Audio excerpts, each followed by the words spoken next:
What would you do if the woman you trusted with your life started leaving the house fully dressed before the sun even rose, and one morning, you followed her and saw a car waiting with its engine already running? The streetlights on Maple Avenue in Chicago flickered like they were struggling to stay awake, just like me. I sat there in my car, gripping the steering wheel so hard my knuckles turned white, watching her silhouette slide into the passenger seat of a black sedan I'd never seen before.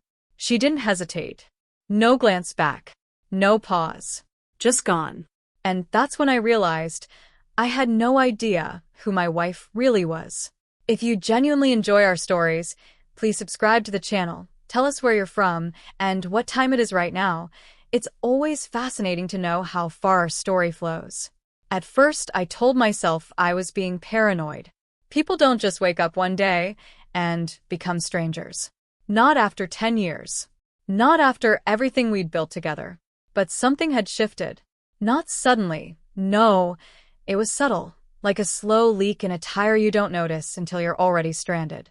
Emily used to sleep in, curled up next to me, her hand always searching for mine in the early morning. But now?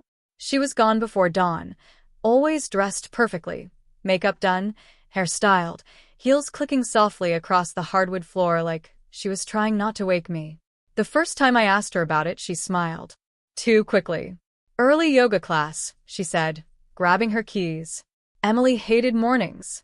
And she hated yoga even more. That's when the humiliation started creeping in, not from what I knew, but from what I didn't. I started noticing the little things. Her phone never left her hand anymore. She'd turn the screen away from me, angle it just enough so I couldn't see. Notifications would light up at night, and she'd swipe them away before I could even glance over. One night, I heard her whispering in the kitchen. Soft. Intimate. The kind of voice she used to use with me. I stood at the edge of the hallway, listening.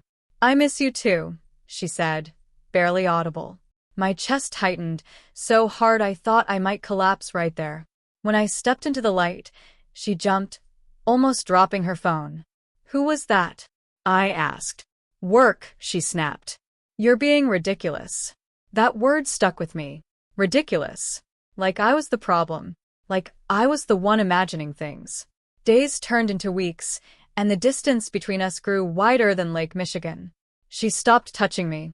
Stopped asking about my day. Stopped being my wife. And then came the receipts. I found them by accident, tucked into the side pocket of her purse. 2 dinners. Same night. Different restaurants. One on West Randolph Street, another on North Clark. 2 meals. 2 locations. One person couldn't be in both places. Unless she wasn't alone. When I confronted her, she didn't even flinch. You're going through my things now, she said, her tone cold, almost amused. Wow. That's low. Low. Like catching your wife in a lie was worse than the lie itself. That's when I broke. Not loudly. Not dramatically. Just quietly. Something inside me snapped, like a thread pulled too tight for too long. I stopped arguing. Stopped asking questions. And started watching. I followed her again. Different morning. Same routine. Same car. This time, I got closer. The man behind the wheel looked exactly how I imagined, clean-cut, smug, the kind of guy who thinks consequences are for other people. He leaned over, kissed her like it was routine. Like it was theirs. I took photos. Videos. Every detail. License plate. Face. Time stamps. I became someone I didn't recognize, methodical, patient, calculating.